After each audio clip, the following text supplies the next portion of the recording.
केले होते 7 न, परंतु 3च गाड्या पळणार आणि गाड्या सुटल्या.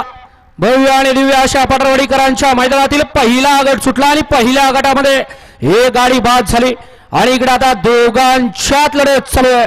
कुणाच्या नशिबात पहिल्या गटाचा मार अतिशय सुंदर अशी गाडी पळते आणि हिंजवडी निर्वाद वर्चस्व. घ्या निकाल घ्या. गट क्रमांक 1 चा निकाल आणि निकाल 1 चा निकाल आहे. तास क्रमांक 4 वरून धावली गाडी जर्मनपासून आदिवासी योगी असे जांभूळकर हिंजवडी या गाडीचा 1 नंबर आला. विजय गाडी मालकाचा त्यावरती बसणाऱ्या नाना ड्रायव्हर फुरसुंगीकरांचं हार्दिक असं अभिनंदन आहे. हिंजवडीकर आपल्या बैलांची नावं सांगायची, त्यांनी गाड्या सोडण्यामध्ये बाहेर न्या. घ्या चला 2 लावून घ्या. 1 ला चतुर्मुख प्रसन्न अवनीश अरविंद सेठ